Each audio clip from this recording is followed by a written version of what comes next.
నమస్తే తెలుగు వన్ న్యూస్కి స్వాగతం. ఆంధ్రప్రదేశ్లో కూటమి ప్రభుత్వం అధికారంలోకి వచ్చిన తర్వాత అందులో కీలకమైనటువంటి భాగస్వామి అయిన తెలుగుదేశం పార్టీ అధినేత చంద్రబాబు నాయుడు గారు ముఖ్యమంత్రిగా ఉన్నారు. అయితే ప్రభుత్వం తీసుకుంటున్న నిర్ణయాలు గత ప్రభుత్వం చేసిన తప్పిదాలని ప్రశ్నిస్తూ రిటైర్డ్ ఐపీఎస్ అధికారి ఏబి వెంకటేశ్వరరావు గారు వారితో పాటు ఇంకొంతమంది సభ్యులు ఆలోచన పరుల వేదిక అని ఒక వేదిక నుంచి బనకచర్ల అంశం మీద మాట్లాడారు. అంతకుముందు ఆయనే స్వయంగా వెళ్ళి కోడికత్తి శ్రీనివాసు ఆ గులకరాయి దాడి అని ఒక పిల్లాన్ని విజయవాడలో అరెస్ట్ చేశారు. అతన్ని వాళ్ళని పరామర్శించి వాళ్ళకి న్యాయం జరగాలనే పోరాటాన్ని ఆయన భుజానికి ఎత్తుకున్నారు. అయితే ఈ క్రమంలో ఏబి వెంకటేశ్వరరావు గారు పోషిస్తున్న పాత్ర మీద, ఆయన వెళుతున్న దారి మీద కొంతమంది మాట్లాడుతూ వచ్చారు.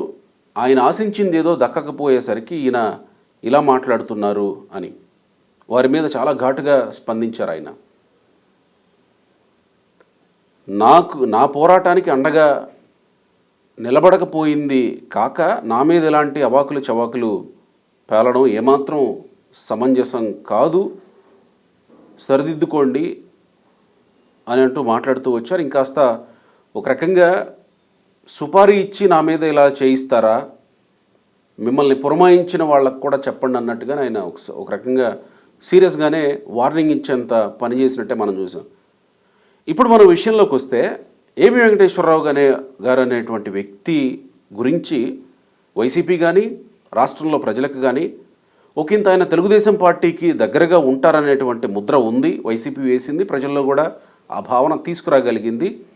ఒక రకంగా జగన్మోహన్ రెడ్డికి అయితే వ్యతిరేకంగా ఉన్నారు. ఆయన గత 5 ఏళ్లలో ఆయన మీద జరిగిన ఆ వేధింపుల పర్వం ముగిసిన తర్వాత, ఆయన రిటైర్ అయిన తర్వాత కూడా మరి ఇలాంటి పరిస్థితుల్లో ఒక రకంగా జగన్మోహన్ రెడ్డి జగన్ నెవర్ అగైన్ అనే స్లోగన్ తీసుకున్నాడు కాబట్టి ఈ ప్రభుత్వం ఉపయోగించుకోవాలి కదా. అంటే రాజకీయంగా చూసినప్పుడు ఇది ఎట్టి పరిస్థితుల్లో పాలసీ మ్యాటర్స్ కాదు, రాజకీయంగా చూసినప్పుడు ఈ ప్రభుత్వం ఉపయోగించుకోవాలి కదా. ఉపయోగించుకోకపోగా ఒక రకంగా తెలుగుదేశం పార్టీ వాళ్ళే సుపారీ ఇచ్చిన మీద చేయిస్తున్నారు అన్నట్టుంది ఆయన మాట్లాడిన అర్థం. ఎందుకు తెలుగుదేశం పార్టీ ఇలాంటి వాళ్ళని శత్రువులుగా చేసుకుంటుంది, కొత్త శత్రువుల్ని సృష్టించుకుంటుందా? ఆ మధ్యకాలంలో చంద్రబాబు నాయుడు గారు మాట్లాడిన మాటల్లో కూడా ఇంటెలిజెన్స్ ఫెయిల్ అయ్యాం మనం ఆ పర్టికులర్ టైంలో, వివేకానంద రెడ్డి మర్డర్ టైంలో, ఆ పర్టికులర్ టైంలో ఇంటెలిజెన్స్ చీఫ్గా ఉన్నది ఏబి వెంకటేశ్వరరావు గారే. సో ఇలాంటివి గ్యాప్ పెంచుకుంటూ పోతూ ఉన్నాయి కదా, ఎందుకు కొత్త శత్రువులను తయారు చేసుకుంటున్నారనే ఒక చర్చ తెర మీదకి వస్తుంది. Senior journalist and Telugu one chief editor Sriram garu ఉన్నారు మనతో. నమస్కారం శ్రీరామ్ గారు. నమస్తే. ఈ పరిస్థితిని ఎట్లా చూడాలంటారు? ఇప్పుడు ఏబి వెంకటేశ్వరరావు గారి విషయం వచ్చేటప్పటికి తెలుగుదేశం వాళ్ళు తప్పుటడుగు వేస్తున్నారు. యాక్చువల్గా ఏబి వెంకటేశ్వరరావు గారనే కాదు, ఎలక్షన్కి ముందు, అధికారంలోకి రాబోయే ముందు, ఇంతకుముందు ఎవరెవరు టీడీపీ కోసం పనిచేశారో, టీడీపీ అభిమానులుగా లేకపోతే చంద్రబాబుకి సపోర్ట్గా నిలిచారో వాళ్ళందరినీ ఇప్పుడు చాలామంది ఇప్పటికీ ఒక అసంతృప్తితో ఉన్నారు. కారణం ఏంటంటే ఇదే ఇప్పుడు ఏబి వెంకటేశ్వరరావు గారికి ఎదురైందే. ఏబి వెంకటేశ్వరరావు గారు ఏదో ఆయన పోరాటం ఆయన చేస్తున్నారు. ఇప్పుడు తెలుగుదేశం ప్రభుత్వం ఏం చేసింది, ఆయన 5 ఏళ్ళు పోరాటం చేశాడు. జగన్ ప్రభుత్వం ఉన్నంతకాలం ఆయన మామూలు పోరాటం కాదు.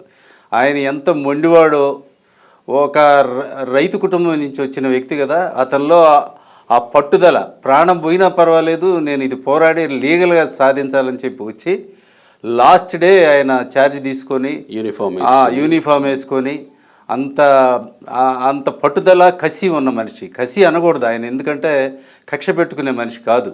ఆయన చట్టాలను గౌరవిస్తాడు. ఆయనకి బుకిష్ నాలెడ్జ్ చాలా ఎక్కువ. ఎందుకంటే నేను ఇవాళ ఆయన గురించి ఇది కొమ్ముగాయడానికి చెప్పట్లా. అన్ఫార్చునేట్గా సీనియర్ జర్నలిస్ట్గా ఆయన వరంగల్లో పనిచేసే రోజు ఆయన ఎస్పీగా చేసినప్పుడు నేను అక్కడ రిపోర్టర్గా ఉన్నా. ఓకే. అక్కడ ఆర్ఈసీలో, వరంగల్ రీజనల్ ఇంజనీరింగ్ కాలేజీలో ఒక డిబేట్ జరిగింది. అప్పుడు నక్సలైట్ల ఉద్యమం చాలా తీవ్రంగా ఉంది అక్కడ. ఆ టైంలో కాళోజీ నారాయణరావు గారితో ఈయన డిస్కషన్ కూడా కూర్చున్నాడు ఇది నక్సలైట్ల ఇష్యూ మీద. ఆయన కాళోజీ నారాయణరావు గారు ఒక పుస్తకం రాశారు, నా గొడవ అని ఒక పుస్తకం ఉంటుంది. అప్పుడు ఈయన ఎంతసేపు మీ గొడవే కానీ మీకు జనం గొడవ పడదా, ఆయన పోలీసులు అనేవాళ్ళు జనం కోసమే చేస్తారండి, మీరు అనుకున్నట్లు పోలీసులు ఎవరికి వ్యతిరేకం కాదు, పోలీసులు పనిచేసేదే ప్రజల రక్షణ కోసం, అన్నీ ఓపెన్గా అందరికీ తెలిసి కూడా పోలీసులనే బ్లేమ్ చేస్తారని అసలు తర్వాత సైద్ధాంతికంగా మావోయిజం గురించి దీని నుంచి కూడా ఆయన చాలా గట్టిగా మాట్లాడారు. అందరూ హర్షించారు, ఎవరు ఎక్స్పెక్ట్ చేయలే. కాళోజీ నారాయణరావు గారి అంతటి మేధావి ముందు ఈయన కూడా శభాష్ అనిపించుకున్నారు, ఈయన కూడా ఇంత మేధావి అనిపించుకున్నారు. అంత గట్టి సబ్జెక్ట్ ఉన్న వ్యక్తి ఆయన. కాబట్టే ఆ 5 ఏళ్ల కాలంలో ఆయన మొన్న ఇప్పుడు ఏదో చెప్తున్నారు కదా, టీడీపీ ఆఫీస్ నుంచి వచ్చే ఛానల్లో ఒక జర్నలిస్ట్ ఇలా నన్ను పాయింట్అవుట్ చేస్తూ మాట్లాడుతున్నారు అని చెప్పి మాట్లాడుతున్నారు కదా, దాని మీద ఆయన కౌంటర్ ఇస్తూ ఒక లెటర్ రాశారు. నిజమే, 5 ఏళ్ల పాటు ఆయన ఒక్కడే సింగిల్గా పోరాటం చేశాడు. అటు ఫైనాన్షియల్గా కానీ లేకపోతే ఫిజికల్గా కానీ, అంటే ఫిజికల్గా అంటే ఆయనతో పాటు సపోర్ట్ ఇచ్చేవారు. ఇప్పుడు ప్రజెంట్ టీడీపీ గవర్నమెంట్లో జగన్ హయాంలో వేధించిన వాళ్ళు, తప్పులు చేసిన వాళ్ళ మీద ఇప్పుడు కేసులు పెట్టి జైలుకి వెళ్తూ ఉన్నారు. ఈ టైంలో చూడండి వాళ్ళు వైసీపీ నుంచి ఎంత సపోర్ట్ ఇస్తున్నారనేది అర్థమవుతుంది కదా. ఓకే, ఇప్పుడు ఇప్పటికిప్పుడు వచ్చిన ఫ్లాష్ న్యూస్, ఇప్పుడు వంశీ వెళ్ళి మళ్ళీ జగన్ని వంశీ దంపతులు ఇద్దరు వెళ్ళి కలిసి వచ్చారు. సరే, అది వాళ్ళ పర్సనల్ విషయం, వాళ్ళ నాయకుడు పొలిటికల్గా తన పార్టీలో ఉన్నాడు చేస్తారు.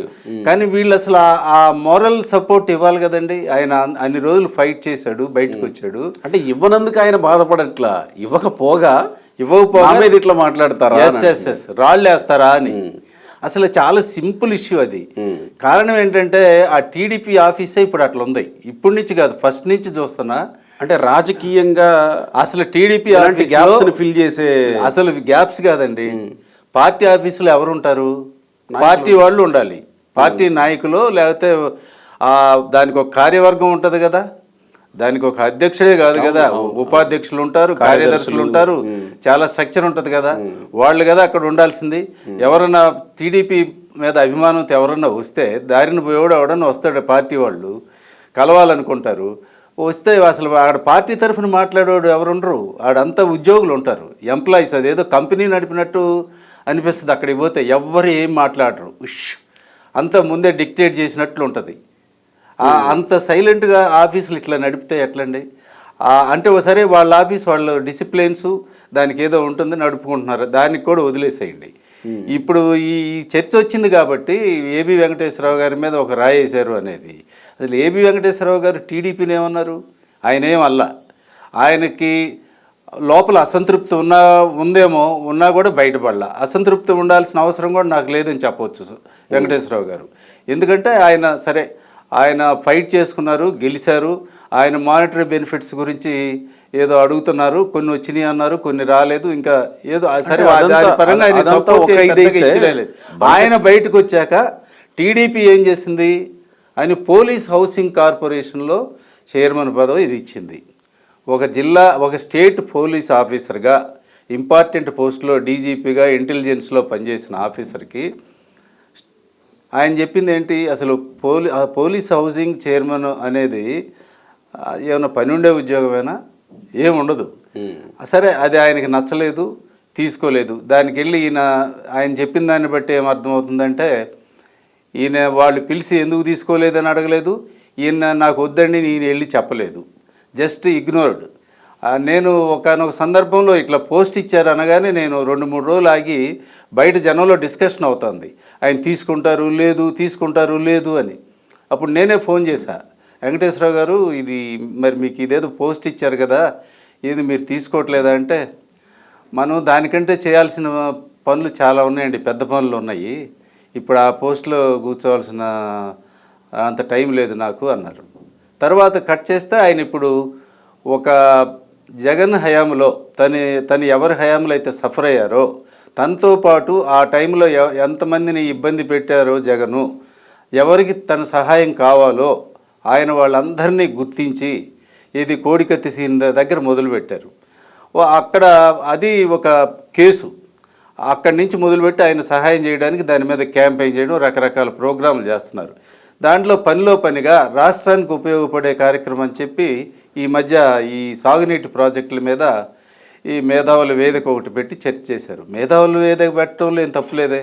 అంతకుముందు మన తెలంగాణలో కూడా మేధావుల వేదిక ఉంది, ఇక్కడ కూడా మేధావుల ఫోరం ఉంది. ఎవరైనా దేనికి ఆ రాష్ట్రం బాగు గురించి దాన్ని ఎలా ఇప్పుడు అట్లాంటివి పెట్టినప్పుడు తెలుగుదేశం అయినా ఏ ప్రభుత్వం అయినా అధికారంలో ఉన్నప్పుడు అన్నిటిని నెగిటివ్గా చూడాల్సిన పనిలే. వాళ్ళని కూడా వాడుకోవచ్చు, అడ్వాంటేజ్. వాళ్ళు అసలు ఏ సలహాలు ఇస్తున్నారో గమనించుకోవాలి, అవసరమైతే వాళ్ళని పిలిచి మాట్లాడాలి, పనికొచ్చే సలహాలు ఉంటే తీసుకోవాలి. ఇప్పుడు ఏబి వెంకటేశ్వరరావు గారి విషయంలో ఆయన అవి పెట్టగానే మామూలు కింది స్థాయి కార్యకర్తలు ఉంటారు కదా, అట్లా ఆలోచిస్తే అట్లా పార్టీ కూడా అసలు ఈ ఇష్యూ రాగానే ఎంబడే ఆయన అప్పటికే ఒకసారి చంద్రబాబు గారు, లోకేష్ కాదు చంద్రబాబు స్థాయిలోనే ఆయన పిలవాలి. ఎందుకంటే ఇంతకుముందు వాళ్ళు ఇంటెలిజెన్స్ ఐజీ అండి, ఆయన రోజు మాట్లాడే మనిషి. అటువంటి వాడిని అసలు ఆయనైనా వెంకటేశ్వరరావు నువ్వు తీసుకోలేదు, వచ్చి నువ్వు ఏదో పోరాటం చేస్తున్నావు, నా వైపు నుంచి నీకేమైనా సహాయం కావాలని ఆయన అసలు ఇంటర్నల్గా రాజకీయంగా అడగాలి. ఇక్కడ మీరు మొదట్లో ఒక మాట అన్నారు, ఒక్క ఏబి వెంకటేశ్వరరావు గారు మాత్రమే కాదు, ఇంకా పార్టీ కోసం పనిచేసిన చాలామంది అసంతృప్తిగా ఉన్నారు అని. అంటే పార్టీ ఆఫీసులో జరుగుతున్నది, చంద్రబాబు నాయుడు గారిని కలిసే వ్యవహారంలో, లేదా పోనీ వీళ్ళు ఆశించారా ఆశించలేదా పక్కన పెడితే వీళ్ళకేమన్నా బాధ్యతలు అప్పగించడం. మొన్న ఈ మధ్యకాలంలో ఒక యువత నాయకుడు కూడా ఆవేశంగా మాట్లాడుతూ తన అసంతృప్తిని వెళ్ళగక్కుతూ సజ్జాజయ్ అనే ఒక యువ నాయకుడు కూడా మాట్లాడుతూ వచ్చాడు. అంటే నేనేమంటున్నానంటే ప్రభుత్వం తన బాధ్యత తాను చేయడం వేరు, రాజకీయంగా ఇలా కలుపుకుపోవడంలో, రాజకీయంగా తన కార్యకర్తలను సంతృప్తిపరచడంలో తెలుగుదేశం పార్టీ ఆఫీసుగా తెలుగుదేశం పార్టీ ఆఫీసు వెనకబడుతుందా? డెఫినెట్గా వెనకబడుతుంది. అసలు టీడీపీ వాళ్ళు ఇప్పుడు కార్యక్రమం పెట్టి గడప గడపకి అని ఇప్పుడు వీళ్ళు వెళ్తున్నారు. ఇంతకుముందు జగన్ గవర్నమెంట్ ఉన్నప్పుడు కూడా వాళ్ళు ఇలాగే లాస్ట్లో ఎలక్షన్లు రాబోయే ముందు ప్రజలకు దూరం అవుతారేమో అని వెళ్ళారు. ఇప్పుడు యాక్చువల్గా వీళ్ళు 1 ఇయర్లో గవర్నమెంటు అన్ని పాత ప్రభుత్వంలో జరిగిన డ్యామేజీ పరిహారం చేసుకోవటంలోనే సరిపోయింది. ఇప్పుడు అర్జెంటుగా వీళ్ళు వెళ్ళి జనంలోకి వెళ్ళి మేము మీకు అన్నీ చేసేసామని చెప్పుకునేటంత అడావుడి కూడా లేదు. 1 ఇయర్ కాకపోతే అపోజిషన్ పార్టీ వాళ్ళు ఏదో ప్రోగ్రామ్ చేసేటట్టున్నారు, మనం ఎడగబడిపోతామని ఏదో పరుగు పందెంలాగా పరిగెత్తున్నారు. కానీ ఇప్పుడు ఆ 1 ఇయర్లో ఏంటండి వాళ్ళు చేసేది? ఇప్పటికీ జరిగింది ఏంటంటే డెవలప్మెంట్ నిజంగా చెప్పాలంటే, జగన్ ప్రభుత్వంలో ఎవరైతే ప్రజల అభద్రతా భావంలో బతికారో వాళ్ళందరూ అమ్మయ్య అని గాలి పీల్చుకున్నారు. ఏదైతే నెల కరెక్ట్గా 1వ తేదీ ఎవరికి జీతాలు వేయలేకపోయారో వాళ్ళందరికీ ఇప్పుడు ప్రభుత్వం జీతాలు ఇవ్వగలుగుతుంది. సరే, పెన్షన్లు అవి అప్పుడు ఇచ్చారు, ఇప్పుడు పెరిగినాయి, ఇప్పుడు పెంచినవి ఇచ్చారు. సంక్షేమం విషయంలో కానీ అభివృద్ధి విషయంలో కానీ తెలుగుదేశం మీద జనంలో అపారమైన నమ్మకం ఉంటుంది. ఇప్పుడు అమరావతి అదే ఉందండి, ఇప్పుడు కూడా ఎవడు ఇష్టం వచ్చినట్టు వాడు మాట్లాడతాడు. ఎందుకంటే టీడీపీ వాళ్ళకి, అక్కడ స్థానికంగా ఉండే వాళ్ళకి రాజధాని రావాలి, అక్కడ అది అద్భుతమైన మహాపట్టణం కావాలని వాళ్ళు చూస్తారు. అవతల వాళ్ళు ఏమేస్తారు, ఇది కాకుండా ఉంటే బాగుండని చూస్తారు. దాని వెనక కూడా రాజకీయమైన ఆలోచన. అసలు జనాలనే పొల్యూట్ చేసేసినాయి పాలిటిక్స్.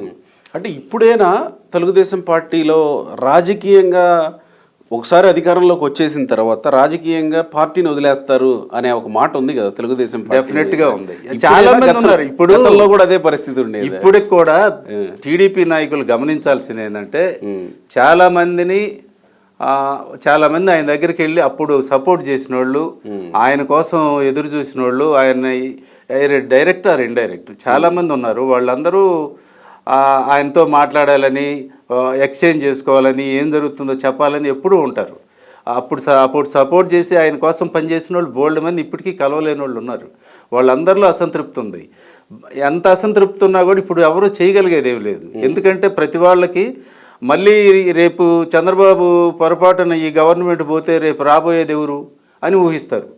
అక్కడ భయపడిపోయి అందరూ ఎవడుకోడు నోటికి తాళం వేసుకొని కూర్చుంటున్నారు. అంటే సార్, ఈ మధ్యకాలంలోనే చంద్రబాబు నాయుడు గారు నాకు తెలిసి 1-2 సార్లు అధికారంలోకి వచ్చిన తర్వాతనే వాళ్ళ కార్యకర్తలను అడ్రస్ చేస్తూ, కార్యకర్తలు ఒకవేళ కోపం వస్తే వేరే పార్టీలకు వెళ్ళరు కానీ అలుగుతారు, అలిగి ఇంట్లో పడుకుంటారు, ఆ పని మాత్రం చేయకుండా అది చాలా ప్రమాదకరం అని అంటూ ఆయన ఒక రకంగా ప్రజల్ని వాళ్ళ కార్యకర్తల్ని అడ్రస్ చేస్తూనే వచ్చారు కదా.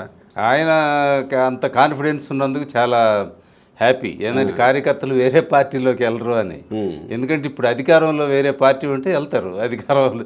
అయితే హార్డ్ కోరు టీడీపీకి కార్యకర్తలు ఉన్నారు. ఎందుకంటే ఎన్టీఆర్ హయాం నుంచి స్ట్రాంగ్ బెల్ట్. ఈ చంద్రబాబు నాయుడు గారు అప్పుడు గ్రామానికి ఒక 100 మంది టీముని తయారు చేశారు. పార్టీ నిర్మాణం అప్పటి నుంచి ఎప్పుడు 83 తర్వాత 85లో 84లో ఈయన వచ్చారు. దీంట్లో 85లో వచ్చారు చంద్రబాబు గారు. ఆ తర్వాత పార్టీ కార్యదర్శిగా ఆయన బాధ్యత తీసుకున్నాక అంత స్ట్రాంగ్గా చేశారు. అన్నీ బాగానే చేశారు. కానీ ఇప్పుడు ఏంటి, మొన్న గ్రాటిట్యూడ్ మీటింగ్ జరిగింది హైదరాబాద్లో, గచ్చిబౌలి స్టేడియంలో. ఎవరు చేశారు అది? ఆయన ఈ మధ్య మాటల ప్రస్తావనలు అన్నాడు అప్పుడు గ్రాటిట్యూడ్ చేశారని. అంటే అక్కడితో వాళ్ళ రుణం తీరిపోదు. ఎందుకంటే ఎవరు పట్టించుకోనప్పుడు, ఏది ఇంతకుముందు తెలుగుదేశంలో అధికారంలో ఉండి పదవులు అనుభవించి సంపాదించుకున్న వాళ్ళు కూడా ఎవరు అంత పెద్ద సభ చేయలే. అసలు ఎవరు వాళ్ళు, ఎందుకు చేశారు, నా పట్ల వాళ్ళకి ఎందుకు ఇంత ప్రేమ ఉంది అని చంద్రబాబు ఆలోచించుకోవాలి కదా. ఆయన జైల్లో ఉన్నప్పుడు, ఆయన జైల్లో ఉన్నప్పుడే జరిగింది. జైల్లో ఉన్నప్పుడు ఇంత పెద్ద సభ జరిగి ఎంత ప్రెషర్ తెచ్చారు. ఆ దెబ్బకి అక్కడ గవర్నమెంటు వైసీపీ ఓడిపోయింది, ఇక్కడ బీఆర్ఎస్ పోయింది. అంత 2 రాష్ట్రాల మీద ప్రభావం చూపించేటట్టు అంత పెద్ద గ్యాదరింగ్. ఎవరు వాళ్ళంతా తెలంగాణ ఎలక్షన్స్కి ఒక 2 నెలల ముందు జరిగింది అది. అవును. ఈ గవర్నమెంట్లో అహంకారంతో ఏమనుకున్నాయంటే అప్పుడు అధికారంలో ఉన్న వాళ్ళంతా ఇదేదో పిచ్చోళ్ళ సభ అనుకున్నారు. ఆ తర్వాత చూపించారు. అక్కడ మాట్లాడిన వాళ్ళు అందరూ వాళ్ళంతా సాఫ్ట్వేర్ ఇంజనీర్లు, కుర్రాళ్ళు, తర్వాత పార్టీకి అభిమానులు. ఎక్కడో మూలన ఉన్న ఒక్క సాఫ్ట్వేర్ ఇంజనీర్లు కాదు, మూలన ఉన్న ముసలోళ్ళు కూడా పార్టీ అభిమానంతో చంద్రబాబుని జైల్లో ఉంటే తట్టుకోలేక పాపం వచ్చి వాళ్ళు ఆ రోజు నిలబడ్డారు. అసలు వాళ్ళు ఎవరు ఏంటని ఇంతవరకు పట్టించుకున్నారా?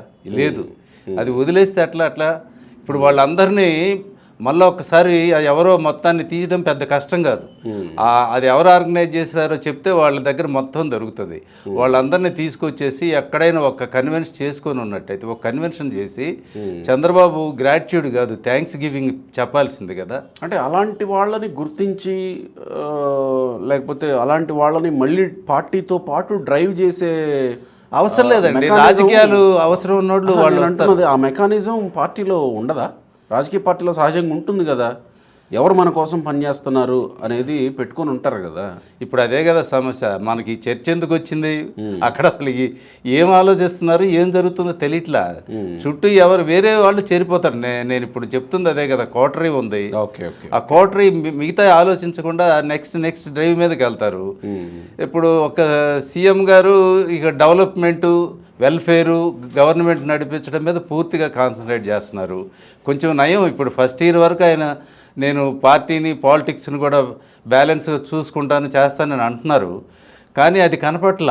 ఎందుకంటే ఇప్పటికి కూడా ఇంకా ఆంధ్రాలో ముఖ్యంగా మదనపల్లి ఏరియానా, ఇది మొన్న ఈ మధ్యకాలంలో తంబళ్ళపల్లి కాన్స్టిట్యున్సీలో వైసీపీ వాళ్ళని తీసుకొచ్చి పదవులు ఇచ్చారు. యాక్చువల్గా ఆ ఏరియాలో పరిస్థితి ఏంటి? చాలామంది ఇప్పటికి కూడా ఏపీలో చంద్రబాబు ప్రతిపక్షంలో ఉన్నప్పుడు, జగన్ అధికారంలో ఉన్నప్పుడు చాలామంది మీద కేసులు పెట్టారు. ఆ కేసుల నుంచి ఇంకా వాళ్ళు ఇప్పుడు వాయిదాలు తిరుగుతూనే ఉన్నారు. అసలు వాటిని వర్కౌట్ చేశారా? ఒకళ్ళిద్దరు కాదు, కొంతమంది గ్రూప్ కూర్చొని ఉన్నారు. వాళ్ళందరూ వీడియోలు పెట్టారు. ఇప్పుడు పెడుతున్నారు. ప్రాణాలు పనంగా పెట్టాము, కనీసం కమిటీలు వేసేటప్పుడు మమ్మల్ని పట్టించుకోరా, ఇలాంటి కోవర్టును తీసుకొచ్చి పెట్టారు ఇక్కడ అని మాట్లాడుతున్నారు వాళ్ళు. అదే చెప్తుంది. లాస్ట్ టైం అధికారంలో నుంచి ఎందుకు పోయాము అనే జాగ్రత్త ఈసారి తీసుకోపోతే నెక్స్ట్ పరిస్థితి ఏంటి? ఇప్పుడు ఆయనకంటే ఎక్కువ జనం భయపడుతున్నారు మళ్ళీ జగన్ వచ్చి నిలబడితే మా పరిస్థితి ఏంటని. ఎందుకంటే వాళ్ళు అట్లా ఒక టీడీపీని వాళ్ళు ఓన్ చేసేసుకున్నారు. మరి వాళ్ళందరినీ జాగ్రత్తగా కాపాడుకోవాలి కదా. ఆయనకి తెలియదని కాదు. ఆయన చంద్రబాబు గారు ఇప్పుడున్న ఇండియాలో ఉన్న పొలిటీషియన్లోనే ఇప్పుడు సీనియర్ మోస్ట్ పొలిటీషియన్. ఆయన కొంచెం దీని మీద కూడా దృష్టి సారిస్తే బెటరు. ఎలా మిస్ అయిపోతున్నాము ఏంటని. ఇప్పుడు ఆయన చేయాల్సింది ఏంటంటే, ఆయన మొన్న ఎమ్మెల్యేలు వీళ్ళ రేటింగ్స్, మంత్రుల పనితీరు దీని మీద రివ్యూ చేస్తున్నారు. వాళ్ళు కూడా నిజంగా మొన్న ఎన్నికల ముందు వాళ్ళకి ఎవరెవరు సపోర్ట్ చేశారు, ఎవరు తన కోసం కష్టపడి పనిచేశారు, వాళ్ళందరినీ వాళ్ళు కూడా గుర్తుపెట్టుకోవాలి. ఇప్పుడు చాలా చోట్ల అది లేదు. ఇంకో సమస్య ఏమొస్తుందంటే, కొత్త ప్రభుత్వం రాగానే వైసీపీలో నుంచి కొంతమంది వచ్చి ఇక్కడ చేరిపోయారు. ఎన్నికలకు దగ్గరకు వచ్చినప్పుడు చేరారు. ఇంకా ఆ నీళ్లు కలవల, ఈ కొత్త నీళ్ళు వచ్చి ఇందులో చేరినాయి. వాళ్ళు ఇందులో కలవలేక ఇబ్బంది పడుతున్నారు. కొంతమంది పైరువీలు చేసుకున్న వాళ్ళకి చిన్నగా పదవులు వచ్చేస్తున్నాయి. దాంతో ఉన్నోళ్ళు జీర్ణించుకోలేకపోతున్నారు. పార్టీ కోసం ఎన్నికలకు ముందు నుంచి కష్టపడ్డ వాళ్ళందరినీ వదిలేసి కేవలం లాబీయిస్టులతోటే ఇప్పుడు పార్టీ నడుస్తోంది అని చెప్పేసి కార్యకర్తలు బాధపడుతున్నారు. అటు కార్యకర్తలు, అభిమానులు. కార్యకర్తలు అంటే పూర్తిగా పార్టీ ముద్రేసుకొని చెప్పుకునే ఉంటారు కదా, లాయల్టీస్కి లేదు. ఇప్పుడు లాబీయిస్టులకి ఇక్కడ అంతా నడుస్తుంది. ఇప్పుడు అది బయట జనంలో ఉన్న బాధ. ఆ పార్టీ అదే, నేను పార్టీ ఆఫీసులో బాధ్యులు లేరు అంటే స్ట్రక్చర్లో ఈ విభాగం ఎక్కడో మిస్ అవుతుందంటారు. పార్టీ స్ట్రక్చర్లో ఎస్, ఈ విభాగం మిస్ అవుతుంది అని అంటే రాజకీయం అనేది తగ్గిస్తున్నారండి. అధికారం రాగానే ఆ రాజకీయ పార్టీగా, రాజకీయ పార్టీలో ఉన్న వాళ్ళ అవసరాలు, కార్యకర్తలు, ఆ తెలుగుదేశాన్ని నమ్ముకున్న వాళ్ళందరినీ వదిలేస్తున్నారు అనేది ఒక ఫీలింగ్ అయితే స్ట్రాంగ్గా ఉంది. దాని మీద చాలా పోస్టింగ్స్ వస్తున్నాయి. ఒక్కొక్కరిని వ్యక్తిగతంగా పెడుతున్నారు. పోయినసారి మీరు ఇట్లాగే పొరపాటు చేశారు, మొత్తం మీరు దెబ్బతినిపోయారు, మళ్ళీ అదే తప్పు చేస్తున్నట్టు కనపడుతుంది, ఈసారి మీరు కాదు మేము ఇబ్బంది పడిపోతామని చెప్పి వాళ్ళు ఓపెన్గా పోస్టింగ్స్ పెడుతున్నారు. అది ఇప్పుడే జరుగుతుందా, గతంలో కూడా ఏమన్నా జరిగేదా? ఒకప్పుడు ఉందండి. అప్పుడు పార్టీ ఇంటెలిజెన్స్ పనిచేసింది. ఓకే, నేను పొలిటికల్ ఇంటెలిజెన్స్ అంటే నేను కొన్ని ఇప్పుడు పేర్లు చెప్తాను. ఇప్పుడు టీడీ జనార్దన్ గారు లాంటి వాళ్ళు అప్పుడు పనిచేశారు. ఏదైనా క్రైసిస్ వస్తే, పార్టీలో సంక్షోభం వచ్చినా కూడా కొంతమంది నాయకులు ఉన్నారు సీనియర్స్, వాళ్ళందరూ ఎమ్మడే తీసుకెళ్ళి చంద్రబాబు గారికి చెప్పడం, ఆయన వాళ్ళతోటి కబుర్ చేయడం, మీడియేషన్ చేసేది, సర్దుబాట్లు చేయడం, ఇట్లా చేసేవాళ్ళు. ఇప్పుడు ఎంతసేపటికి ఏంటంటే లోకేష్ నాయకత్వం వచ్చిన తర్వాత ఆయన ఫ్యూచర్ గురించి, ఆయన్ని సీఎం చేయాలనే దాని గురించి జనం ఆ యాంగిల్లో మాట్లాడుతున్నారు, అట్లా ఆలోచిస్తున్నారు. బహుశా చంద్రబాబు గారు కూడా అదే ఆలోచిస్తారేమో తెలియదు. డెఫినెట్గా ఉంటుంది, ఎప్పుడైనా ఫ్యూచర్లో సీఎం చేయాలి కొడుకుని అనుకోవచ్చు. కానీ దాంతో యూత్ అని చెప్పి అనుభవజ్ఞుల్ని, పార్టీ కోసం అసలు నిర్మాణం నుంచి ఉన్న వాళ్ళందరినీ పక్కకు దూసేశారు. అది చాలా ప్రమాదం కదా, అది పార్టీకి చాలా డేంజరు. అటువంటి వాళ్ళందరినీ పిలిచి మాట్లాడితేనే బెస్ట్. అంతకుమించి మనం ఏం చెప్తాం? సో అంటే ఇప్పుడు ఏబి వెంకటేశ్వరరావు గారు కానీ, లేకపోతే ఇంకా రాజకీయంగా వీళ్ళందరినీ పోలరైజ్ చేసుకోవడంలో తెలుగుదేశం పార్టీ 1 yearలో విఫలమైందంటారు. డెఫినెట్గా. ఇప్పుడు ఏబి వెంకటేశ్వరరావు గారు, ఆయనకి అంతకంటే పెద్ద పదవి లేదా మంత్రి ఇస్తారనో ఇదేదో ఇస్తారని ఎవరు అనుకోరు. ఎవరికి రాశారు, అప్పుడు గాసిప్స్ వచ్చినాయి, ఇస్తే తీసుకుంటారా, అది సెకండ్ థింగ్. అసలు ఆయనకి ఇప్పుడు అధికారం కాదు ఆయనకు కావాల్సింది. ఎవరు తనల్ని సఫర్ చేశారో, ఎవరు తనని మానసికంగా క్షోభ పెట్టారో వాళ్ళ మీద తను ఏదో ఒక యుద్ధం చేయాలని దిగుతున్నారు ఆయన. దాంతోపాటు రాష్ట్రాభివృద్ధి కోసం, రాష్ట్రం కోసం కూడా ఇచ్చేస్తున్నారు. దాని మీద రేపు పార్టీ పెడతారా ఇదంటే ఏమో పరిస్థితులు, రేపు వ్యాక్యూమ్ వచ్చిందనుకో, కనపడిందనుకో పార్టీలు వస్తాయి. ఇప్పుడు ఇంతకుముందు కూడా జయప్రకాష్ నారాయణ గారు, తర్వాత మన సిబిఐ లక్ష్మీనారాయణ గారు, వీళ్ళందరూ కూడా ఐపీఎస్లు ఆఫీసులు, ఐఏఎస్లు వీళ్ళందరూ వచ్చారు. వాళ్ళిద్దరు మెయిన్గా తిరిగారు, రాజకీయాల్లో కూడా ట్రై చేశారు, ఏదో పార్షియల్గా సక్సెస్ అయ్యారు. కానీ వాళ్ళు ఇంత ఫైట్ చేయాల్సిన పరిస్థితి వాళ్ళకి రాలా. వాళ్ళు ఎందుకంటే వాళ్ళు క్లీన్గానే అధికారం నుంచి బయటకు వచ్చేసారు. ప్రజాసేవ కోసం అని చెప్పి వాళ్ళకుండే వాక్ దాటి ప్రసంగాలు చేసే కెపాసిటీ తోటి వాళ్ళు కూడా జనంలో ఒక నాయకులుగా ఎదగగలిగారు. ఒక్క మాట చెప్పండి ఫైనల్గా, ఇక్కడ తెలుగుదేశం పార్టీ రాజకీయంగా ఇక్కడ వెనకబడిందనే మాట మీరు అంటున్నారు. ఒకవేళ దీన్ని పూడ్చుకునే ఒక మెకానిజం డెవలప్ చేసుకోకపోతే భవిష్యత్తులో జరిగే పరిణామాలు రాజకీయంగా తెలుగుదేశం పార్టీకి ఎలా ఉంటాయి? డెఫినెట్గా నష్టం అండి. అంటే ఏముంది, ఒక్కసారి ఎంతసేపు మాట్లాడతారండి? వీళ్ళ కోసం కొంత టైం కేటాయించవచ్చుగా. దానికి అదేం పెద్ద ఇదే. రోజు ఎంతోమంది వస్తుంటారు, మామూలు పబ్లిక్ కూడా వస్తుంటారు. కానీ దాంట్లో ఎవరు పార్టీకి పనిచేశారు, ఆ రోజు ఎవరు నీకు సపోర్ట్ చేశారు అనే వాళ్ళని ఆ మాత్రం ఐడెంటిఫై చేయలేరా? దాంట్లో జర్నలిస్టులు ఉన్నారు, ఆఫీసర్లు ఉన్నారు, లేకపోతే రిటైర్డ్ అయిపోయిన వాళ్ళు ఉన్నారు, టీడీపీ వాళ్ళు సీనియర్ ఓల్డ్ నాయకులు ఉన్నారు. ఎంతమంది ఉన్నారండి? అంతెందుకు, ఇప్పుడు చంద్రబాబు గారు జైలుకి పోయినప్పుడు ఆయనకి ఎంతమంది వచ్చి చెప్తారండి? ఇప్పుడు ఊళ్ళల్లో పాపం చాలామంది ముసలోళ్ళు, నేను వర్చువల్గా విన్నాను, వాళ్ళు వాళ్ళు భోజనం సరిగా చేయలేదండి, అంత దిగులు పెట్టుకున్నారు. అంత అభిమానిస్తారు ఆయన అంటే. మరి ఆయన జనంలో ఇప్పుడు తిరుగుతున్నాడు, సంతోషం. అది పార్టీ కార్యక్రమం, ప్రభుత్వ కార్యక్రమం, తిరుగుతున్నారు, ఓకే. ఇప్పుడు దాంతోపాటు నీకు వాళ్ళు ఓటు వరకు వేయగలుగుతారు, అభిమానం చాటుకోగలుగుతారు. కానీ ఇక్కడ కొంతమంది స్టాల్ వర్డ్స్ ఉన్నారు చూసారు, వెనుక ఉండి నీ కోసం పనిచేసిన వాళ్ళు, వాళ్ళు ఎవరో వాళ్ళని ఐడెంటిఫై చేసుకొని వాళ్ళతోటి మాట్లాడేసి పరిస్థితులు చక్కబరుచుకోవడం అవసరమని నేను నమ్ముతున్నాను. ఇక్కడ దీంట్లో నుంచి వచ్చిన ఇంకో ప్రశ్న ఏంటంటే, మరి ఈ పరిస్థితి ఇలా ఉంటే నష్టం అనే విషయం చంద్రబాబు గారికి కానీ, లోకేష్ గారికి కానీ, లేదా రాజకీయ వ్యవహారాలు చూస్తున్న వాళ్ళకి కానీ తెలియకుండా ఉంటుందా? ఒకవేళ తెలిసినా కానీ వాళ్ళు అలా మౌనంగా ఎందుకు వెళ్ళిపోతారు? అంటే భవిష్యత్తుకు నష్టం అనుకున్నప్పుడు రాజకీయంగా డెఫినెట్గా వాటిని పూడ్చుకునే పరిస్థితి ఎక్కడో ఒక చోట వస్తుంది కదా. గోపి, ఇప్పుడు జరిగేది ఏంటంటే అధికారం లేనప్పుడు పరిస్థితి వేరు, అధికారం రాగానే వాళ్ళ చుట్టూ ఒక కోటరీ ఫామ్ అయిపోద్ది. అది వాళ్ళకి తెలవదు, వాళ్ళ చుట్టూ చేరి రోజు పొగడ్డం. అంటే తెలియకుండానే ఫామ్ అయిపోయి ఉంటుంది, అయిపోద్దండి. ఇప్పుడు అది ఒకటి రెండు ఉంటాయి, ఏజ్ వచ్చిన వాడిని తర్వాత అధికారంలో ఉన్న వాళ్ళని ఈ పొగుడుతుంటే వాళ్ళకి హాయిగా ఉంటుంది. అందుకని వాళ్ళంతా వాళ్ళు చేస్తారు, వాళ్ళ చేత తప్పులు చేపిస్తారు, వాళ్ళని ఇరిగిచ్చేస్తారు. చాలా జాగ్రత్తగా కూడా ఉండాలి వాళ్ళతోటి. ఆ తప్పులు అంటే ఇప్పుడు ఇది కూడా తప్పే, మరి ఇది తప్పు కదా. నిన్ను అభిమానించి నీ కోసం సపోర్ట్ చేసిన పెద్దోళ్ళందరినీ దూరం చేసుకోకూడదుగా. వాళ్ళు ఇక్కడికి రాకుండా వాళ్ళు చేసేస్తారు, వాళ్ళు ఏదో చెప్తారు, వాళ్ళ మీద చాడీలు చెప్పొచ్చు. వాళ్ళు ఉన్నంతకాలం ఇంక వేరే వాళ్ళు అవసరం లేదని నాయకులు అనుకోవచ్చు, దానివల్ల వీళ్ళు దూరం అయిపోవచ్చు. ఇవన్నీ ఖచ్చితంగా నడుస్తున్నాయి. పోయినసారి మీకు అతను ఓ కంపెనీతో పాటు ఒక పెద్ద మనిషి వచ్చి ఆ రోజు ఎవరైతే లోకేష్ కుటుంబాన్ని అంటే చంద్రబాబు కుటుంబాన్ని తిట్టాడో, నిందించాడో, ఆడొచ్చి షేక్ హ్యాండ్ ఇచ్చి ఫోటోలు దిగిపోయాడని మనం అప్పుడు ఎక్స్పోజ్ చేసాం కదా ఇష్యూ. అవును. ఇప్పుడు అట్లాగే ఉంటాయి ఇవన్నీ. కళ్ళు మూసుకుంటే కోటరీ పనే అంటారా? కోటరీ లేకుండా ఎట్లా నడుస్తుందండి? లేకపోతే అక్కడికి ఎవడంటే వాడు పోతాడా? అందరు పోలేరు. ఊరికి పోయినా ఏదో మామూలు పబ్లిక్ ధర్మదర్శనానికి పోయేవాళ్ళు ఉంటారు రోజు 10 మంది. ఏదో అది వాళ్ళ కంపెనీలు ఓపెనింగ్ రమ్మనో లేకపోతే ఇంకో దానికో లేకపోతే ఎన్ఆర్ఐలో వచ్చి కలుస్తుంటారు బొకేలు ఇచ్చి. అది ఒక రోజు చంద్రబాబు గారు ఒక అరగంట గంట ఈవినింగ్ మీటింగ్స్ అయిపోయినాక ఇంటి దగ్గర ఆఫీస్ దగ్గర నడుస్తున్నాయి.